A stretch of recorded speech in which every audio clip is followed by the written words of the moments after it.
Hi everyone, like the title says, I'm about to do a kitbashing project here to make some miniatures that I'm going to use for a Dungeons & Dragons campaign that I run. And the reason that I'm doing this instead of just building and painting some miniatures as the assembly instructions would tell you to, is that I run my games in a homemade setting, which has a very specific look in my brain. So I'm always scouring different miniature lines to find things that fit in with what I want. And the main thing that I want is, it's a steampunk setting, but I think this might just be because I'm an engineer. I really like when the fictional technology has at least real-world components and analogs to it. So to take an example, I think these wings are great. Like, even though we don't have these, they remind us of Leonardo da Vinci's designs, and they remind us of real wings. They look like something that we could have invented, we just haven't. Whereas these metal hot air balloons are not analogous to anything that we have. I mean, they're analogous to hot air balloons, but we don't have any sort of like floating gas that we would put in them. They're a really fun fantasy idea. Like, I like them for that reason, but I don't like them for my setting. One example of a miniature that I've found that I think really nicely encapsulates this is this miniature from, I think, North Star. I don't know if they're even still in business. But I mean, it's obviously something impossible that we've never made, but you can see like these belts that are based on very real mechanical design principles, at least. And we've got like this boiler, and you can sort of imagine, what would this boiler do? Where does that energy go? It turns this, but then there's these pipes moving pressure. It feels believable without like actually being realistic. And that's the kind of look that I want to achieve here. And I never go into projects like this with a comprehensive plan of where each piece is going to go. I just look and see, yeah, I think this could probably go here, and I come up with a broad plan, but I'm just sort of going to discover the full miniature as I go.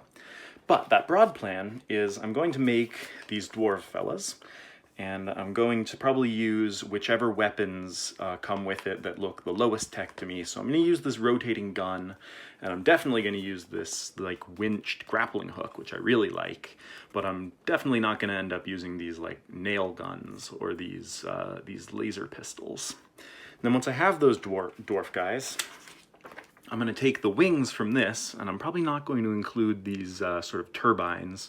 That looks a little too electrical for me. And I'm going to try to paint this so that it looks more industrial and more like canvas in this area. I'm going to put those wings on these dwarf guys, probably going to put a lot of magnets in, and we'll just see how it goes. As far as tools, if you're looking to start a project based on any of the techniques that I'm using here, what I have is a little hand drill, and you could use any hand drill, but this is from the Army Painter, which makes a lot of stuff that I use. I've got some green stuff, some polymer clay for if I need to do any sculpting. I've got a whole bunch of magnets. I've got tweezers, I've got a knife, plastic glue, super glue, flush cutters, and some drill bits.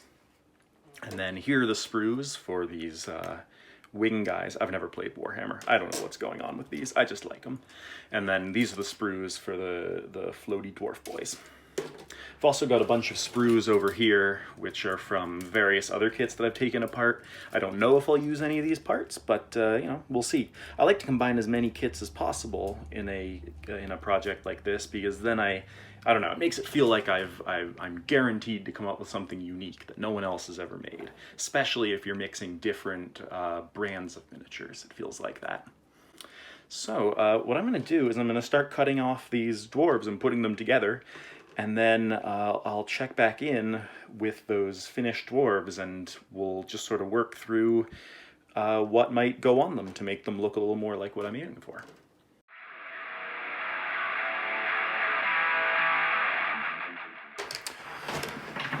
So already I'm noticing a couple of details on these guys that I really like. One is that all of these dwarves have these weighted boots, which you know, it's not totally obvious what they're for, but it's easy to imagine maybe they help keep the dwarf the right way up when they're flying, like otherwise maybe the wind would blow them around, or maybe it helps them land on the ground, like their feet go straight down because they're weighted, and then they are able to just keep walking. You know, I don't know if even the designer of the miniatures knows quite what they're for, but it's good food for the imagination. And then also, they have these sort of braces on their legs, which I'm going to choose to imagine is like a torsion spring in here. And then when you land, you know, you're probably going to be coming from at least a few feet up, which is, especially if you're a big round dwarf, is going to be a pretty heavy impact. So it might be good to have a brace on your legs so that you don't like snap your knees when you do that.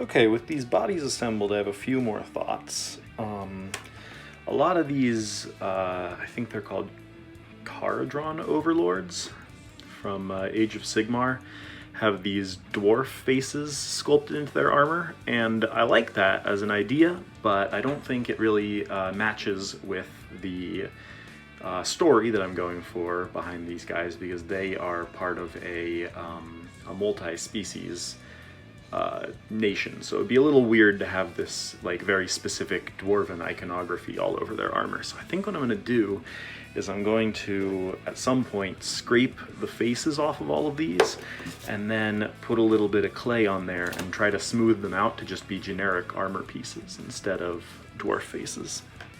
But the more immediate concern is how I'm going to put wings on these, and looking at them, fortunately the brackets that attach the hot air balloon pieces are separate, but they do plug into the shoulders here, so either I will have to put something over those shoulder holes, or I'll have to put clay in them.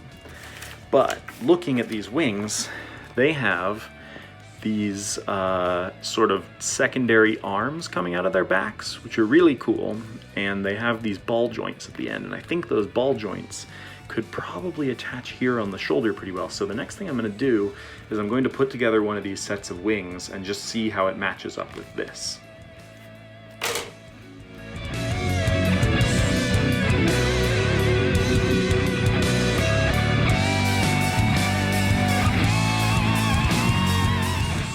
Now here's one of the big things that I was wondering about with these wings is the conceit is that they're powered by these jet engines, and it emits something here, and then you would put these little turbine pieces on top to make them look more like what we have on airplanes. But I don't think turbines, I think that's too much of an electrical thing. I'm aiming for this to be more mechanical. So I can't remove the whole turbine piece and still have the wings operate, but I can de-emphasize them and make them less noticeable.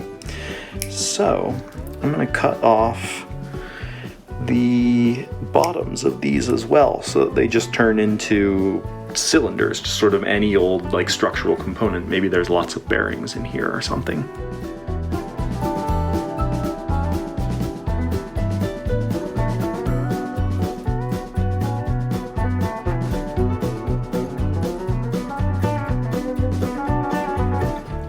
Alright, I have one completed set of wings, and these wings are covered in awesome details, which is the reason I bought this whole kit. For one thing, we've got these cables connecting the main wing to the sort of fin rudder, which you can imagine, since the wings are moved directly via these sort of secondary arms, which the person controls, then when you move the wings, it also changes this. So it sort of everything is staying in formation for flying. I don't know much about flying or Warhammer, actually. I'm just going off of intuition. It's a little hard to tell like what the idea when they designed this for where the flapping motion comes in, if there is even any. It might be that this is purely meant to be a glider, and you've just got a whole bunch of force here, and then this is only for steering.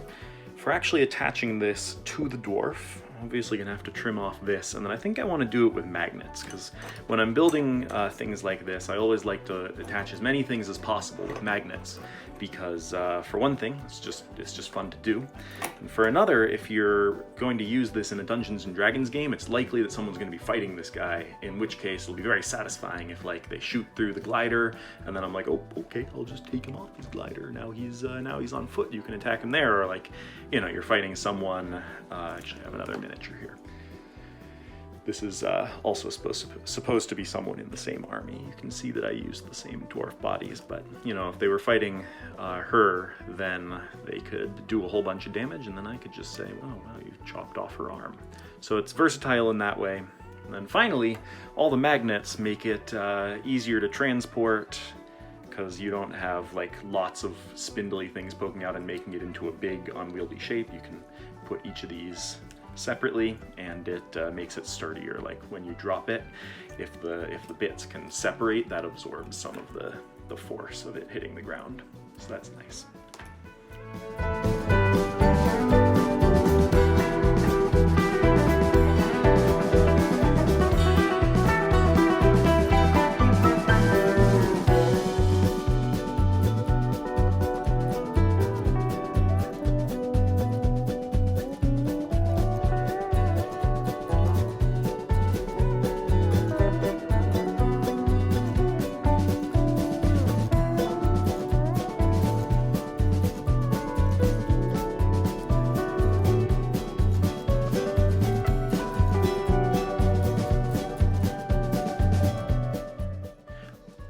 All the glue is dry, and I actually think this looks really awesome.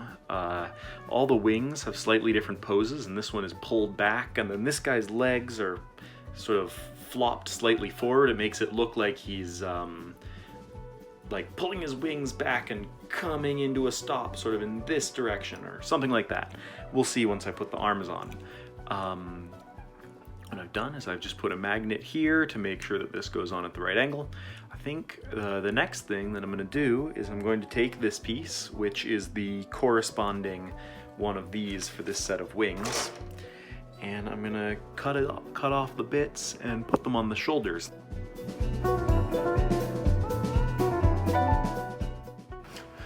Okay, well, a small problem has already presented itself, which is that because this body is a different shape, the arm is not quite long enough to reach to the torso, which is where I'm going to have to start breaking out the clay.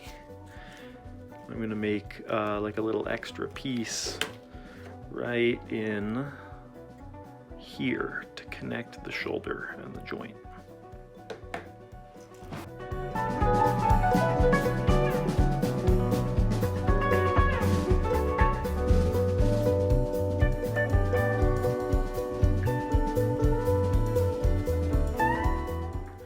That worked quite well, but it's now extremely fragile because the only thing holding this very spindly piece in place is the clay. So I'm gonna have to leave this guy alone for an hour or two to let the clay dry before I try to do the same thing on the other shoulder. So in the meantime, I'm going to construct the other two sets of wings and stick them onto these other two bodies. And I think I'm going to turn off the camera for that because it's going to be exactly the same process as what I already did. Okay, it's now been several hours and this is dry, and I've got my other fellas to the same place. So now I'm going to attach the other wing controlling arm and see how that looks.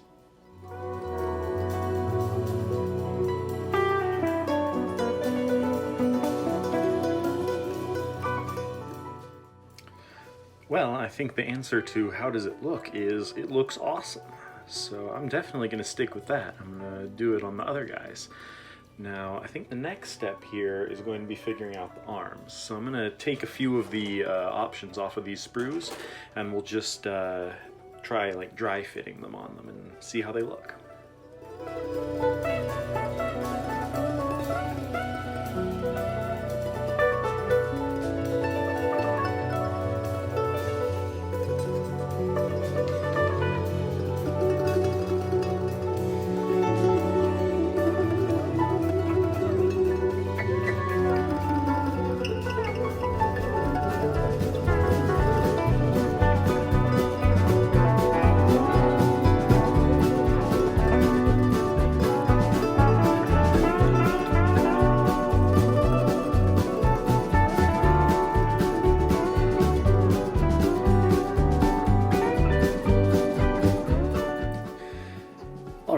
I've got all three of these guys ready to go now, with the wings finished, and I've cut out a bunch of different options for the arms.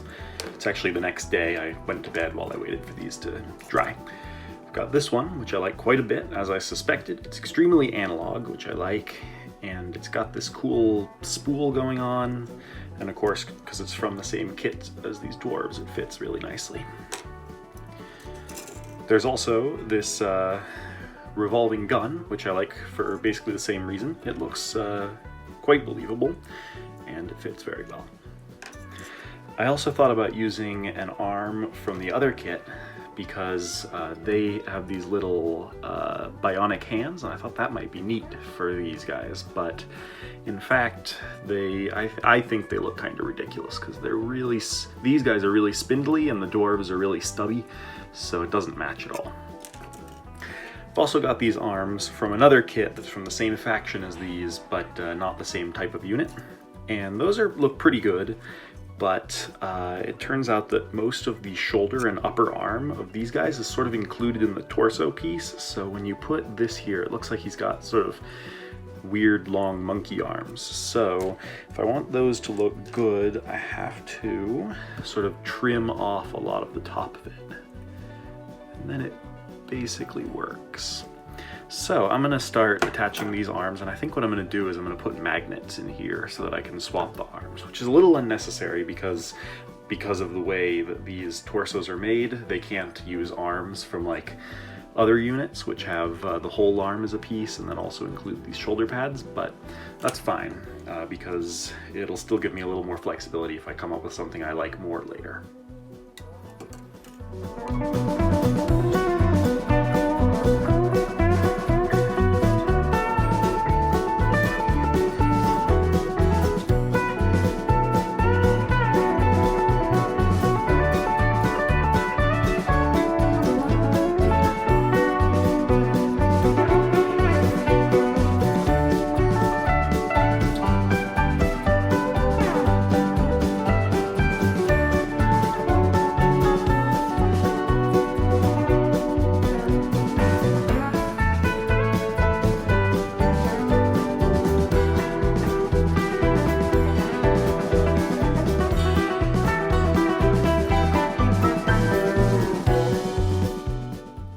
I think that's it for the arms step. I've got this one set of arms for this large gun, and it goes on with just the one magnet, but it's got both arms. And that stays on pretty well. Then I've got this guy with the two separately attached arms, which I'll probably make a few other arms that could go on this. Especially, this one didn't turn out great, I think. It's a little awkward the way it goes on, especially in the back, but I think especially when it's one of three guys, no one would ever bother to notice that.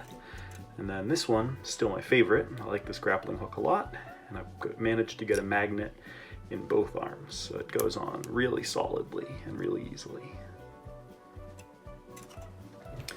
The next step that I'm going to do is mounting these on bases. The way that they're meant to be mounted is by gluing to this tiny little curved bit here, and then there's a piece of this right here. This is what would glue onto the plastic. Obviously I didn't include that, I just included these arm bits. So I'm going to have to come up with a different way to attach it, and unsurprisingly, I think I'm probably going to do something with magnets. I'm going to glue a magnet to the end of each of these, and then I'm going to glue a magnet somewhere in this area, which I haven't decided yet. Maybe on the bottom of one of these cylinders.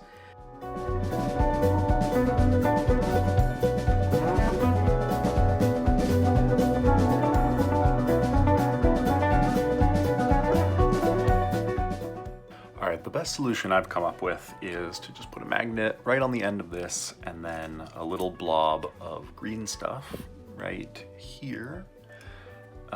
Put another magnet on the end here without glue, and then press it in. And we'll see how that goes.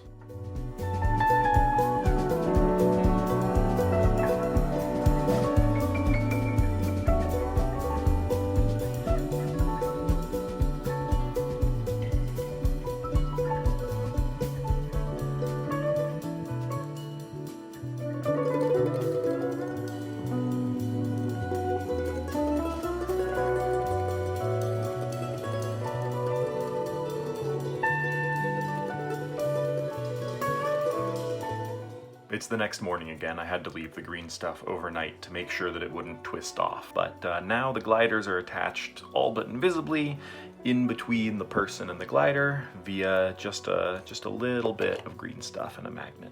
All three of them are done like this. And once it's painted up, I think it should look pretty nice and unobtrusive. I've done all three of them on different bases, which I just put some basic Elmer's glue watered down on there, a little bit of fake gravel, and then I cut random bits of machinery and fake rocks off, and I put those on all the bases as well, just for the heck of it. There are only two real steps left, and those are to put little accessories that come with these dwarves onto their hips, which I like quite a bit. They give you like 15 different options, and I'm going to pick whichever ones, as always, look the lowest tech and the most like something that an artificer would be carrying around. And then finally I need to figure out the heads. And this one I am not sure what I'm going to do, because I want there to be the impression that some of these dwarves are male and some are female, but all of the dwarves that come from this faction have these giant beards, which I think strongly imply that they're all dudes. And I don't have very many heads left over. I have a few from other Warhammer kits, which are also all dudes. I think, at least until recently, Warhammer almost only made men. But just in the Dungeons & Dragons setting that I'm running, this particular kingdom would have a pretty even mixture of men and women in this army. So I want to at least start to imply that, ideally. Right now, my plan is to use this head from a previous kit. I think it's called the Hellblaster Volley Gun, and that's just to show that there are people in there and they're not like robots, because here's a couple of other guys from this faction that I painted a couple months ago. So I've got like some people with that aren't wearing their helmets, and then some other people that are wearing the dwarf helmets.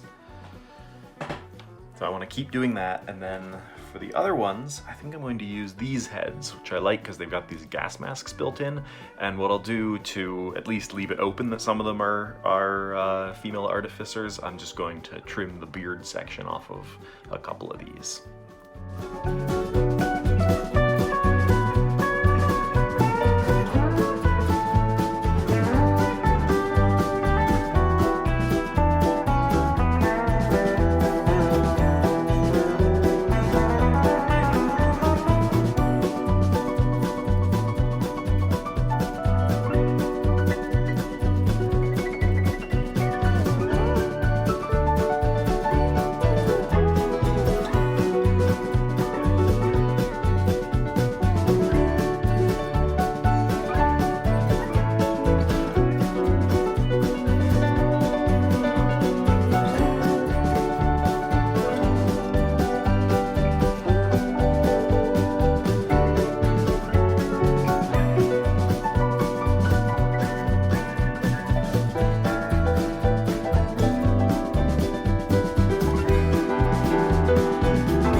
That's it for the construction part of this project. I hope that something in this video inspired you to try some new techniques on your own miniatures.